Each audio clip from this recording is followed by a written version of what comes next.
Hello बच्चों, स्वागत है आपका परीक्षा महोत्सव बाय लवली चैनल में, जहां आज हम क्लास 6 इतिहास की सबसे महत्वपूर्ण अध्याय प्रारंभिक शहर और प्रथम नगरीकरण को बिल्कुल एक कहानी की तरह बहुत आसान भाषा में समझेंगे और परीक्षा की तैयारी को एक महोत्सव की तरह मनाते हुए आपके परीक्षा में पूछे जाने वाले सारे प्रश्न उत्तर को समझेंगे। ठीक है, इसलिए इस वीडियो को अंत तक देखें। चलिए बिना देरी के शुरू करते हैं। आप ये देख रहे होंगे चौपाल, मतलब चौपाल क्या होता है ना कि जहाँ चार लोग बैठ जाएं ना, आप बैठ के बातचीत करें, वो चौपाल कहलाता है। यहाँ पे देख रहे हैं कि गांव के चौपाल में रहमान और राजीव गांव के चौपाल में बैठे हुए थे। गांव के लोग अपने देश के बारे में चर्चा कर रहे थे। एक ने कहा कि भारतीय संस्कृति काफी पुरानी है, दूसरे ने कहा कि अंग्रेजों ने हमें सभ्य बनाया। इस पर तीसरे व्यक्ति ने दूसरे व्यक्ति के विचारों को जोरदार विरोध किया और कहा कि भारतीय सभ्यता दुनिया की प्राचीनतम सभ्यताओं में से एक है। रहमान और राजीव एक दूसरे से कहने लगे कि भारतीय संस्कृति और भारतीय सभ्यता का क्या मतलब होता है। अभी भी हम लोग अगर बैठते तो ये बहस छिड़ ही जाते हैं। हाँ, वो कैसे हुआ, नहीं वो ऐसे नहीं हुआ, है ना। चलिए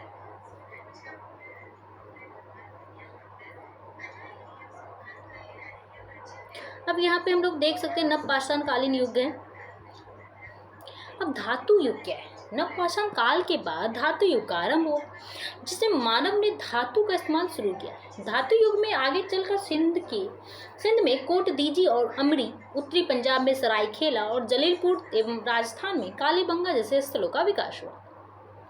इन स्थलों पर कृषि उत्पादन बड़े पैमाने पर होने लगे। रंगे हुए मिट्टी के बर्तन का इस्तेमाल होने लगा। लोग लंबी दूरी का व्यापार करने लगे। पक्की ईंट के बने घरों में रहने लगे, जिसके चारों तरफ किलाबंदी भी की गई थी, है ना। मतलब पहले के लोग भी अच्छे से रहते थे। अब धातु युग का आरंभ नवपाषाण काल के अंतिम चरण में हुआ। पहला धातु तांबा था। पहला धातु कौन सा था? तांबा, जिसे नदी की तलहटी से प्राप्त किया गया था। इस समय भारत के पश्चिमोत्तर क्षेत्र में कई ग्रामीण संस्कृति उदित हुई। इन संस्कृतियों के लोग बड़े पैमाने पर कृषि उत्पादन करने लगे थे। आप पिछले अध्याय में खेती की शुरुआत की परिस्थिति से परिचित हुए होंगे, हैं कि नहीं? हम लोगों ने कल ही पढ़ा था। ये संस्कृतियां अपनी विशिष्ट मिट्टी के बर्तन के लिए भी प्रसिद्ध थी। इस समय की बस्तियां आमतौर पर छोटी होती थी और इनमें बड़े आकार की बस्तियां नहीं बराबर थी। इन संस्कृतियों से जुड़े कृषि, पशुपालन और शिल्प के साक्ष्य मिले थे। चलिए बताइए धातु युग का आरंभ जो है किस काल के अंतिम चरण में हुआ था? कौन से काल? हाँ बोलिए, सही बोल रहे हैं, नवपाषाण काल। ओके, और वो पहला धातु कौन सा था? हाँ बोलिए जी, बिल्कुल सही जवाब, तांबा, जिसे नदी की तलहटी से प्राप्त किया गया था। इससे ठीक है। अब मानव संस्कृति सभ्यावस्था में कैसे प्रवेश करती है? किसी भी क्षेत्र की संस्कृति को सम्यावस्था में प्रवेश करने के लिए कुछ मापदंडों को पूरा करना होता है। जैसे वह क्षेत्र शहर में तब्दील हो गया हो, लेखन कला विकसित हो गई हो, शहरी आबादी के पालन पोषण के लिए ग्रामीण क्षेत्रों से जरूरी चीजों की पूर्ति होती हो, लंबी दूरी का व्यापार होता हो, कारीगर कलाकारी तथा विज्ञान आदि का विकास हो गया हो। हड़प्पा संस्कृति इन सभी मानदंडों को पूरा करती है। नवपाषाण युग के बाद विश्व के कई हिस्सों में मानवीय संस्कृति ने सभ्यावस्था में प्रवेश किया। जैसे भारत में हड़प्पा सभ्यता, इराक में मेसोपोटामिया की सभ्यता और मिस्र की सभ्यता जो है चीन की शांग सभ्यता। अब संस्कृति समाज में प्रचलित रीति रिवाज, खान पान, वेशभूषा, रहन सहन, धार्मिक संस्कार, आर्थिक क्रियाकलाप के तौर तरीके, कला कौशल के विविध रूप, भाषा एवं साहित्य की शैली आदि परंपराओं जो पीढ़ी दर पीढ़ी से चली आ रही हो, उसे ही संस्कृति कहते हैं, है कि नहीं? संस्कृति किसे कहते हैं? संस्कृति समाज में प्रचलित रीति रिवाज, खान पान, वेशभूषा, रहन सहन, धार्मिक संस्कार, आर्थिक क्रियाकलाप के तौर तरीके, है ना। जैसे कि आपने भी जो प्रचलित रीति रिवाज, खान पान, वेशभूषा, रहन सहन, धार्मिक संस्कार, आर्थिक क्रियाकलाप के तौर तरीके जो है सीखे हैं, कला कौशल के विविध रूप सीखे हैं, भाषा हो, साहित्य की शैली हो आदि जो भी परंपराएं हैं जो पीढ़ी दर पीढ़ी से चलती आ रही है, वही हमारी क्या होती है? संस्कृति होती है, कल्चर होता है।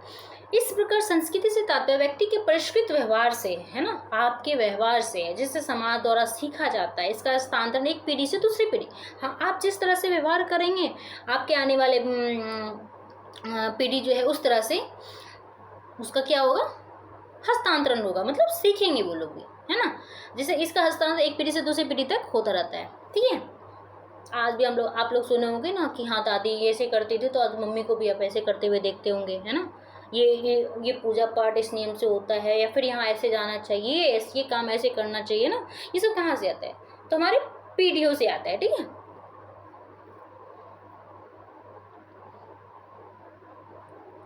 हड़प्पा सभ्यता की खोज। लगभग 150 साल पहले पश्चिमी पंजाब में रेलवे लाइन बिछाने के क्रम में हड़प्पा पुरास्थल के खंडर का पता चला। इस खंडर के महत्व को नहीं समझ पाने के कारण रेलवे ठेकेदारों ने हड़प्पा खंडर के ईंटों का इस्तेमाल रेलवे निर्माण में किया। चलिए बताइए, 150 साल पहले पश्चिमी पंजाब में रेलवे लाइन बिछाने के क्रम में किस स्थल का पता चला था, तो हड़प्पा स्थल का, ठीक है। हड़प्पा स्थल का जो पता चला था, किस जगह पे, किस क्षेत्र में पता चला था, तो पश्चिमी पंजाब में। और किस क्रम में, तो रेलवे लाइन बिछाने के क्रम में, है कि नहीं। इस खंडर के महत्व को नहीं समझ पाने का उन्होंने क्या किया, उनके ठेकेदारों ने हड़प्पा खंडर को ईंटों का इस्तेमाल रेलवे लाइन में, रेलवे निर्माण में कर दिया। इस अज्ञानता के कारण हड़प्पा की कई इमारतें नष्ट हो गई। सन 1921 ईस्वी में पुरातत्वविदों ने इस स्थल को व्यवस्थित उत्खनन किया। तब जाकर पता चला कि खंडर उपमहाद्वीप के सबसे पुराने शहरों में से एक है। इसके बाद पुरातत्वविदों ने अनेक नगरों का पता लगाया, जिनमें मोहनजोदड़ो, कालीबंगा, बनावली, लोथल, धोलावीरा प्रमुख हैं। पुराविदों ने लगभग 2800 हड़प्पा स्थल पता किए। कितने हड़प्पा स्थल, 2800। चूंकि हड़प्पा नगर की खोज सबसे पहले हुई थी, इसलिए उपमहाद्वीप में हड़प्पा के समकालीन पाए जाने वाले सभी शहरों को हड़प्पा सभ्यता के शहर के नाम से जाना जाता है, ठीक है।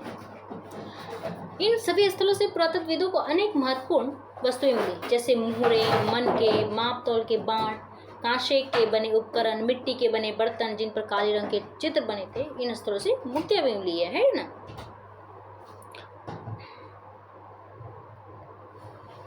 आप मानचित्र में हड़प्पा सभ्यता के क्षेत्र का विस्तार देख सकते हैं। इधर पाकिस्तान, इधर अफगानिस्तान, इधर अरब सागर है, ओके, इधर भारत है।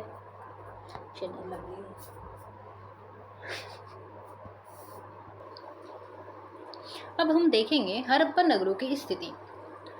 जैसे एक तरफ नगर दिया हुआ है, दूसरी तरफ खोज करता है, वर्ष है और नदी तट है। मैं कोशिश करूंगी आपको इससे ट्रिक के तहत याद करवाई दूँ। जैसे हड़प्पा नगर का जो खोज करता है दयाराम सैनी है, और वर्ष है जो 1921, और नदी तट क्या है, रावी। तो हड़प्पा दयाराम सैनी ने खोज किया था, किस नदी के तट पर है, रावी नदी के तट पर। कब किया था, 1921 में, ठीक है। तो अब इससे इस तरह से इस ट्रिक से याद कर सकते हैं, ठीक है। सहनी ने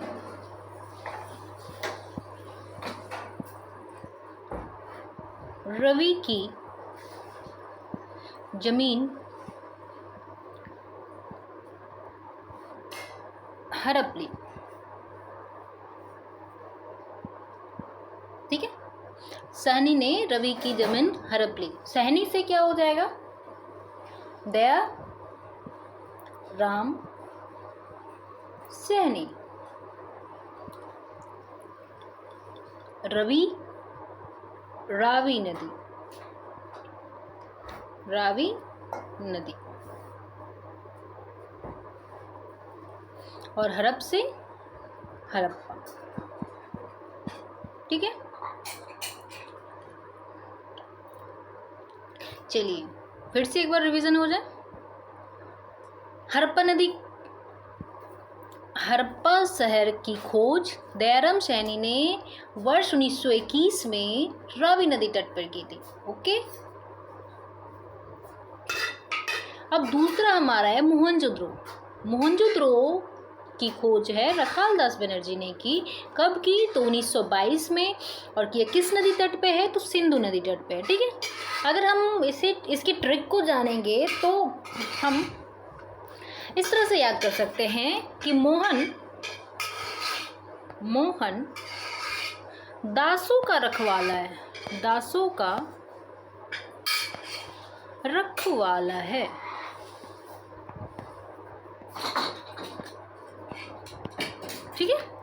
मोहन से क्या हो जाएगा? मोहनजोदड़ो। और दास का रखवाला है तो क्या हो जाएगा? रखलदास बनर्जी। ओके। और ये किस नदी के तट पर है? सिंधु नदी के तट पर। ओके ना। हम लोग तीसरे नंबर पे जाते, तीसरे शहर की तरफ, कालीबंगा। तो कालीबंगा की खोज किसने की थी? ब्रजवासी लाल ने। कब की थी? तो 1961 में। और किस नदी के तट पर है? तो ये घग्गर नदी के तट पर है। ठीक है। अगर इसकी ट्रिक की बात की जाए तो आप इस तरह से देख सकते हैं। कालीबंगा है तो काली बंगाल की नदी, बंगाल की जमीन पर, काली बंगाल की जमीन पर ब्रजवासी जो है वासी हल चलाकर घर गया। काली बंगाल से कालीबंगा, ब्रजवासी से ब्रजवासी, और घर से घग्गर नदी। ठीक है। तो कालीबंगा किस नदी के तट पर है? तो घग्गर नदी के तट पर है। उसके खोजकर्ता कौन है? ब्रजवासी लाल है। और कब की थी? 1961 में। चलिए, हमारा अगला है शहर लोथल। लोथल का जो खोजकर्ता है रघुनाथ राव है। खोज वर्ष कब है? 1954। और कौन सी नदी के तट पर है? तो भोगवा नदी पर। अगर हम इसके ट्रिक की बात करें तो आप इस तरह से इसे देख सकते हैं। लो थल, थल मतलब पता है ना, जमीन। लो थल को भी रंग दिया, अब भोगो। अब जमीन को रंग देगा तो उस पर फसलें उगेगी भला? नहीं ना। ठीक है। तो अब भोगो, अर्थात लोथल से लोथल हो गया। ठीक है। लोथल, रंग से रंगनाथ। ठीक है। और भोगो से भोगवा। याद हो गया? चलिए, अब है नेक्स्ट धोलावीरा। धोलावीरा शहर की नगर की खोज किसने की थी? RS बिष्ट ने। कब की थी? 1989 से 90 के बीच। ठीक है। तो अब इसकी ट्रिक की बात करें तो आप इस तरह से याद कर सकते हैं इसे।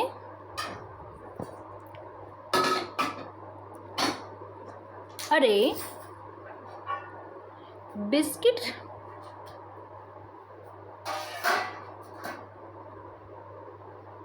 धो ला वीर। ठीक है। अरे बिस्किट धोला वीर, मतलब वीर से कह रहा है वीर बिस्किट को धो लाओ। ठीक है। अरे बिस्किट से क्या हो जाएगा? RS बिस्ट, है ना। धोला से क्या हो जाएगा? धोलावीर। ठीक है। अब है नेक्स्ट हमारा चनहुद्रो। चनहुद्रो की खोज जो है गोपाल मंजुमदार ने की थी 1931 में। और किस नदी के तट पर है? सिंधु। हम इसकी एक बेहतरीन ट्रिक बता रहे हैं। गोपाल जो है, गोपाल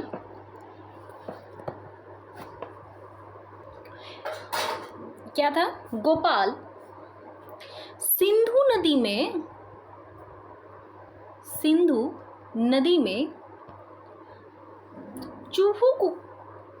चूहों को मजे से खोज रहा है, मजे से ढूंढ रहा है या खोज रहा है। ठीक है। तो हो जाएगा चूहों से चनहुद्रो, गोपाल से क्या हो जाएगा? बोलिए। गोपाल से क्या हो जाएगा? गोपाल मंजुमदार, है ना। और सिंधु नदी में खोज रहा है तो सिंधु नदी। चनहुद्रो किस नदी के तट पर है? सिंधु नदी। और इसके खोजकर्ता कौन है? गोपाल मंजुमदार। गोपाल बड़े मजे से क्या कर रहा है? सिंधु नदी में चूहों को ढूंढ रहा है। ठीक है। तो चूहों से चनहुद्रो, गोपाल मजे से तो गोपाल मंजुंदार, और सिंधु नदी मतलब सिंधु नदी के तट पर है। ठीक है, अब रंगपुर अगला है हमारा रंगपुर। रंगपुर नगर की खोज जो है माधव स्वरूप वत्स ने की थी। ठीक है, और ये किस नदी के तट पर है? तो मादर नदी के तट पे। ठीक है, हम इसके ट्रिक को जो है इस तरह से देखेंगे। माँ ने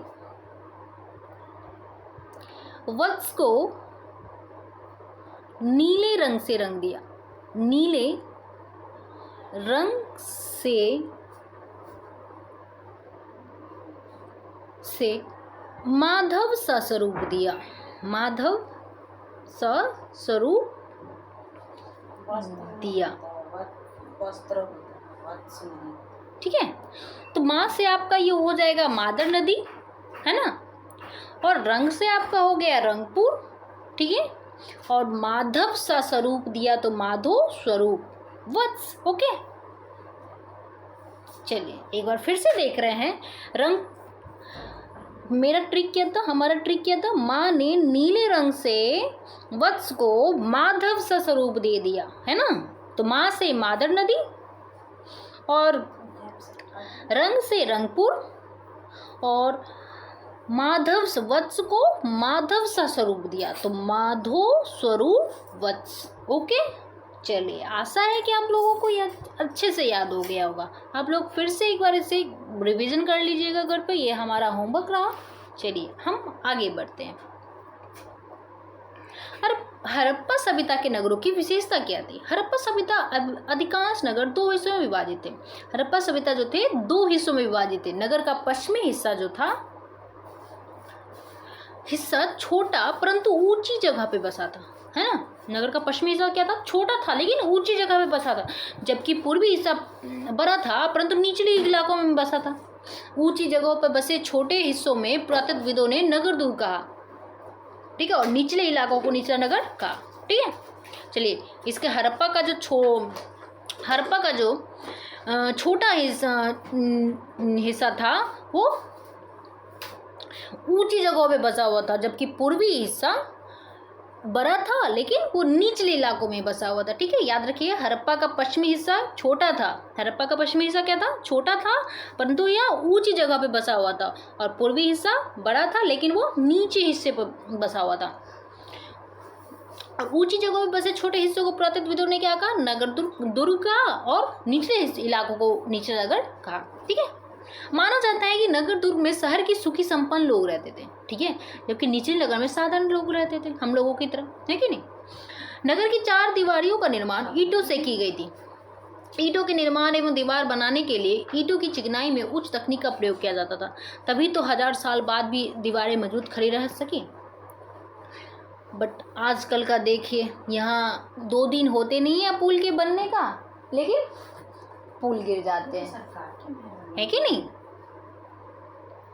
कुछ नगरों के दुर्ग वाले हिस्से में बड़ी इमारतें और आवासीय ढांचे मिले हैं। इन इमारतों के नक्शे एवं निर्माण के तरीके विशिष्ट प्रकार के थे। मोहनजोदड़ो में एक तालाब मिला था जिसे पुरातत्वविदों ने महान स्नानगढ़ का नाम दिया था, है ना।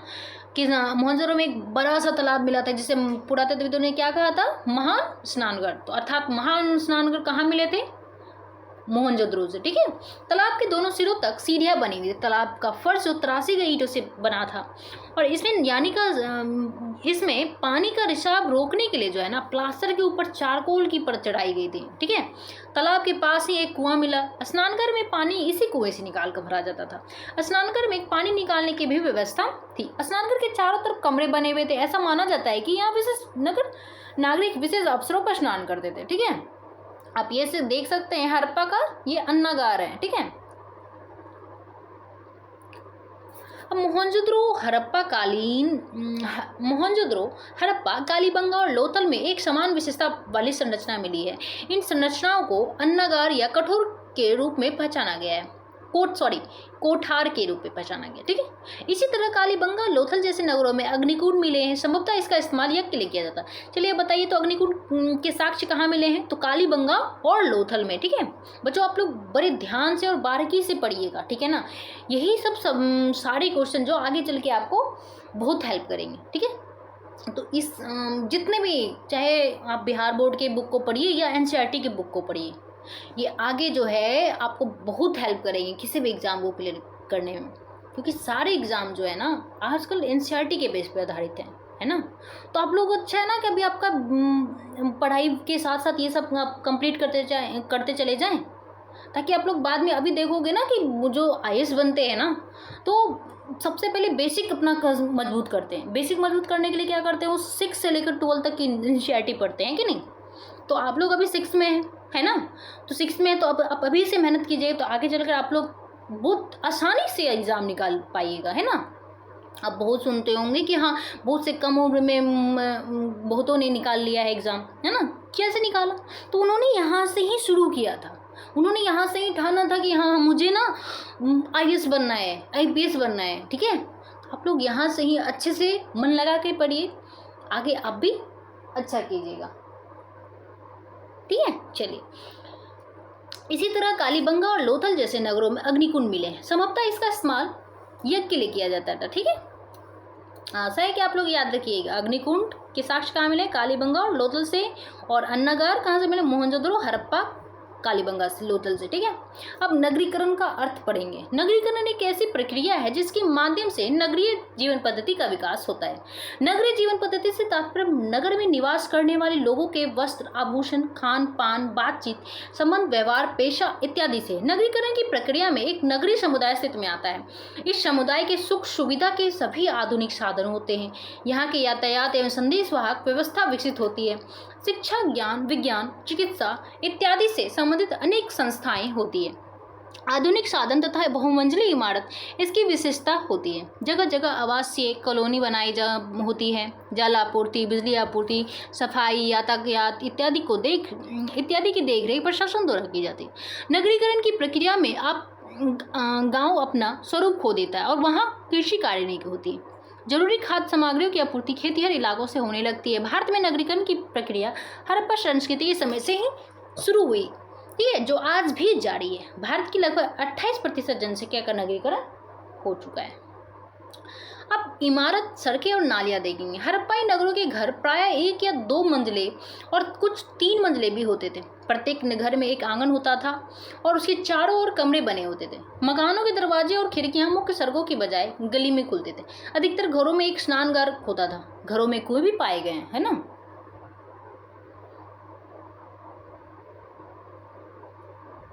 नगरों में सुव्यवस्थित सड़कें, नालियां बनी हुई थी तथा इनके साथ साथ जल की निकासी के लिए नालियों का एक उचित प्रबंध किया गया था।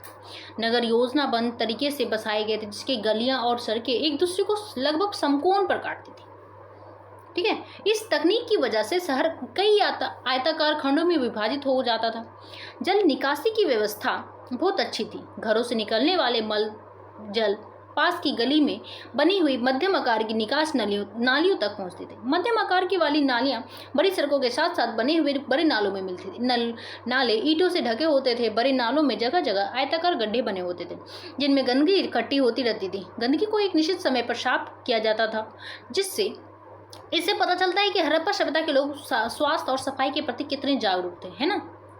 और देखिए आज हम लोग, उस समय के जो लोग रहते थे और उस समय की सभ्यता जो थी, कितनी साफ सफाई और अच्छी सुविधाओं के साथ रहते थे, है ना। आज हम लोग देखेंगे यहाँ कचरे फेंके हुए हैं, यहाँ गंदगी फैली हुई है कि नहीं। ये देखिए, ये है मोहनजोदड़ो की सड़कें। नगरीय जीवन। हड़प्पाई नगरों में पाई गई आवासीय इमारतें, सड़कें, गलियां और नालियों को सुनियोजित व्यवस्था एवं इस तथ्य को उजागर करती है कि हड़प्पा के शहरों की योजना में कुशल शासक वर्ग का हाथ रहा होगा। यह भी संभव है कि शासक शहर के लिए जरूरी धातुओं, बहुमूल्य पत्थर एवं अन्य उपयोगी चीजों को मंगवाने के लिए लोग को दूर दूर के प्रदेशों में भेजते होंगे। नगर निर्माण में ईंटों के उपयोग से स्पष्ट होता है कि लोग व्यापक पैमानों पर ईंटें बनाने का काम करते होंगे। इन नगरों में लिपिक भी होते थे, जो भोजपत्र और कपड़े पर लेखन कार्य करते थे, अब जो नष्ट हो चुके हैं, है कि नहीं। उनके द्वारा मोहरों, हाथी दांत आदि पर लिखे अभिलेख प्राप्त हुए। इसके अलावा नगरों में सोनार, पत्थर काटने वाले, बुनकर, नाव निर्माता जैसे शिल्पकार में स्त्री और पुरुष भी रहते थे। अपने घरों या निर्माण स्थल पर तरह तरह की चीजें बनाते थे। हड़प्पाई नगरों के निवासी सूती वस्त्र तथा गर्म कपड़ों का उपयोग करते थे। स्त्री पुरुष बाट, बाजूबंद, अंगूठी, चूड़ी, कमरबंद, कान की बाली तथा पायल जैसे गहने पहनते थे। इनके निर्माण में समानता सोना, चांदी, हाथी के दांत तथा तांबू का प्रयोग होता था। गहनों के निर्माण में गोमेज, स्फटिक जैसे बहुमूल्य पत्थरों का इस्तेमाल किया जाता था। लोग चाक पर निर्मित आग में पके हुए मिट्टी के सादा तथा चित्रकारी वाले बर्तन का इस्तेमाल करते थे। तांबा, कांस्य, चांदी तथा चीनी मिट्टी के बर्तनों का भी उनके द्वारा उपयोग किया जाता था। सख्त पत्थरों से नाप तोल के लिए बांट तथा गहने के तौर पर इस्तेमाल के लिए मनकी का निर्माण किया जाता था। ठीक है, आप देख सकते हैं इस तरह के आभूषण बनाए जाते थे। बच्चों के खिलौने में छोटे चक्के वाले बैलगाड़ियां, पशु मूर्तियां आदि प्रमुख रूप से बनाई जाती थी। लोग पासे का भी खेल खेलते थे। मोहरे हड़प्पा सभ्यता के विशिष्ट लक्षण। हड़प्पाई शिल्पकला में शिल्पकारों द्वारा पत्थर की बनी मोहरें महत्वपूर्ण स्थान रखती है। मोहरों का प्रयोग संभवतः धनी लोग अपनी निजी संपत्ति को चिन्हित करने और पहचानने के लिए करते थे।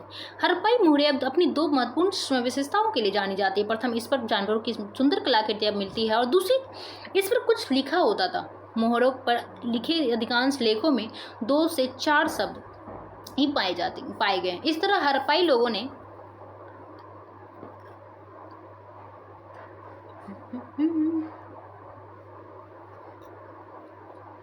चलिए अब नेक्स्ट है, हड़प्पाई लोगों का आर्थिक जीवन कैसा था। हड़प्पाई नगर गांव से घिरा था। गांव के लोग ही शहर में रहने वाले लोगों के लिए खाने का सामान उपलब्ध कराते थे। ठीक वैसे ही जैसे आज के शहरों की खाद्य सामग्री गांव वाले उपलब्ध कराते हैं, है ना। गांव में किसानी तो फसलें उगाते हैं और वो शहर में बेचते हैं, तभी तो हम लोग खाना खा पाते हैं। हड़प्पाई लोग गेहूं, जौ, मटर, धान, तिल और सरसों से परिचित थे। खेती जमीन को खोदकर तथा हल से भी की जाती थी। सिंचाई। हड़प्पाई लोगों का आर्थिक जीवन कैसा था। हड़प्पाई नगर गांव से घिरा था। गांव के लोग शहर में रहने वाले लोगों के लिए खाने का सामान उपलब्ध कराते थे। ठीक वैसे ही जैसे आज के शहरों की खाद्य सामग्री गांव वाले उपलब्ध कराते थे। हड़प्पाई लोग गेहूं, जौ, मटर, धान, तिल और सरसों से परिचित थे। खेती जमीन को खोद कर तथा हल से भी की जाती थी। सिंचाई कुओं एवं नदियों पर बांध बनाकर की जाती थी। ठीक है, अब खेती के अलावा हड़प्पाई लोग पशुपालन भी करते थे। गाय, भैंस, भेड़, बकरियां मुख्य पालतू पशु थे। ठीक है, हड़प्पाई लोग किस किस पशुओं को पालतू बनाए थे। गाय को, भैंस को, बकरी को, है ना, भेड़ को। भोजन प्राप्त करने के लिए अन्य साधन के रूप में खाद्य संग्रह एवं शिकार भी चलता रहा। हड़प्पा संस्कृति में व्यापार का बड़ा महत्व था। यह व्यापार हड़प्पा सभ्यता के भीतरी और बाहरी क्षेत्र से भी होता था, लेकिन वस्तुओं के निर्माण के लिए आवश्यक कच्चे माल की उपलब्धता हड़प्पाई नगरों में अपर्याप्त थी। इसलिए हड़प्पाई सभ्यता के लोग राजस्थान से तांबा, कर्नाटक से सोना, अफगानिस्तान एवं ईरान से चांदी और अफगानिस्तान से बेदरियू मणि, मध्य एशिया से फिरोजा, गुजरात से समुद्री उत्पाद और जम्मू से लकड़ी आदि प्राप्त करते थे। ठीक है, मेसोपोटामिया अभिलेखों में मेलुहा की चर्चा मिलती है। मेसोपोटामिया अभिलेख में किसकी चर्चा मिलती है? मेलुहा की। मेलुहा सिंधु क्षेत्र का प्राचीन नाम है। मेलुहा जो था सिंधु क्षेत्र का प्राचीन नाम था। इससे स्पष्ट होता है कि हड़प्पा सभ्यता का व्यापारिक संबंध मेसोपोटामिया सभ्यता से है। अब नगरवासियों का धार्मिक जीवन। हड़प्पा लोग धरती पर उर्वरता की देवी समझते हड़प्पा लोग तो धरती को उर्वरता की देवी समझते थे और उनमें माता देवी की पूजा का खूब प्रचलन था। हड़प्पा में पकी हुई मिट्टी की स्त्री मूर्तियां भारी संख्या में मिली। एक मोहर पर पुरुष देवता का चित्र मिला है। चित्र देवता का संबंध पशुपति महादेव से स्थापित किया गया है। इसी तरह हड़प्पावासी वृक्ष और पशु की पूजा करते थे। उनके बीच एक सींग वाला जानवर जो गेंडा हो सकता है का विशेष महत्व था। उसके बाद कुंवर वाला सांड महत्वपूर्ण स्थान रखता है। कुंवर वाला सांड हड़प्पा सभ्यता से जुड़ा हुआ है। हालांकि माता देवी, पुरुष देवता अथवा पशु पूजा के अतिरिक्त किसी मंदिर का साक्ष्य हड़प्पा सभ्यता में नहीं मिला है। हड़प्पाई लोग संभवतः भूत प्रेत और जादू टूना पर विश्वास करते थे, इसीलिए उनसे बचने के लिए ताबीज पहनते थे। हड़प्पाई लोग मृतकों को दफनाते एवं जलाते भी थे। अब सूक्ष्म निरीक्षण देखेंगे धोलावीरा। धोलावीरा गुजरात के उत्तर पश्चिम कोने में बसा है। धोलावीरा हड़प्पाई शहरों में 2 कारणों से महत्वपूर्ण स्थान रखता है। प्रथम, संपूर्ण शहर 3 भागों में बटा हुआ है, गढ़ी, मध्यनगर और निचला नगर। ठीक है, प्रथम संपूर्ण शहर जो 3 भागों में बटा कौन सा? गढ़ी, मध्यनगर, निचला नगर। इसमें गढ़ी और मध्यनगर की अपनी अपनी किलेबंदी थी, जबकि निचला नगर में किलेबंद नहीं था। गढ़ी और मध्यनगर किलेबंद होते हुए भी आपस में जुड़े हुए थे। गढ़ी और मध्यनगर में खूब चौड़ा और खुला मैदान बना हुआ था। ऐसा लगता है कि यह खुला मैदान राज्य की सामाजिक, धार्मिक सभाओं, उत्सवों या समारोह के लिए इस्तेमाल किया जाता होगा। दूसरा, यहाँ से एक ऐसे शिलालेख की प्राप्ति हुई है जिस पर बड़े अक्षर अंकित किए गए हैं। प्रत्येक अक्षर को दूध जैसे सफेद पत्थर के टुकड़ों को मिलाकर धातु या स्फटिक चूर्ण की लेख की मदद से बनाया गया है। अब हमारा दूसरा है लोथल। लोथल खंबात की खाड़ी के निकट अहमदनगर से 80 किलोमीटर की दूरी पर स्थित एक हड़प्पाई नगर था। शहर की किलेबंदी की गई थी। किले के भीतर निजी और सार्वजनिक दोनों प्रकार के घर थे। गोदाम, मनके और फारस की खाड़ी की मोहरी यहाँ से पाई गई। लेकिन लोथल हड़प्पाई सभ्यता में इसलिए महत्वपूर्ण स्थान रखता है कि यहाँ से एक बंदरगाह मिला है। ठीक है, यहाँ से जलीय मार्ग से व्यापार किया जाता था। हड़प्पाई सभ्यता के अंत का रहस्य अब देखेंगे। लगभग 1700 ईसा पूर्व हड़प्पा सभ्यता का ह्रास होने लगा था। हड़प्पा सभ्यता का अंत क्यों और कैसे हुआ अभी तक मालूम नहीं है। हड़प्पा सभ्यता के विनाश के लिए विद्वानों ने बहुत से कारण बताए, जैसे बाढ़ ने शहरों को डुबो दिया, भूमि में नमक की मात्रा और बंजरता।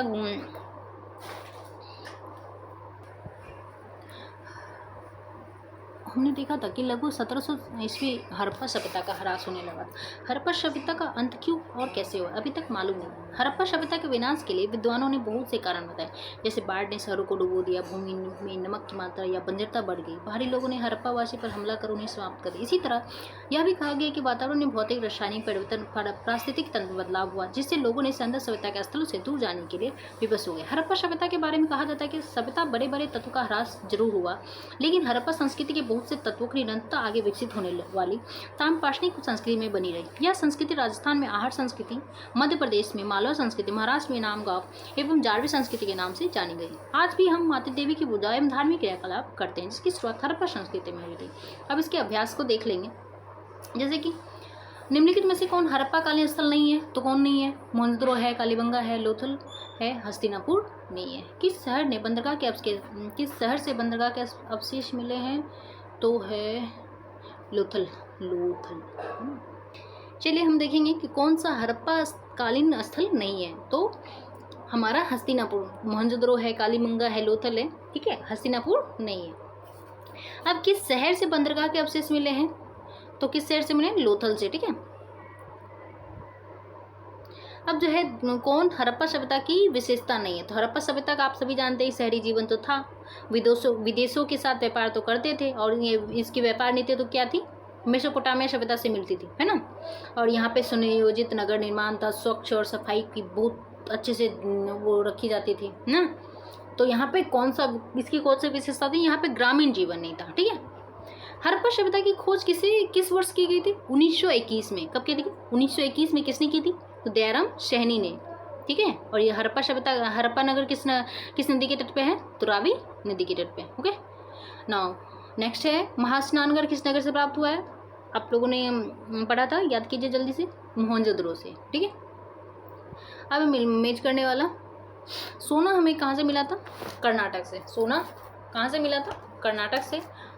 और फिरोजा जो है मध्य एशिया। फिरोजा का सही मिलान क्या होगा? मध्य एशिया। और चांदी गुजरात। वैसे चांदी गुजरात के बारे में तो नहीं दिया था, हम लोगों ने पढ़ा था अफगानिस्तान और ईरान से चांदी मिली थी, है कि नहीं। चलिए यहाँ पे ही हम अपना ये सेशन समाप्त करते हैं। धन्यवाद।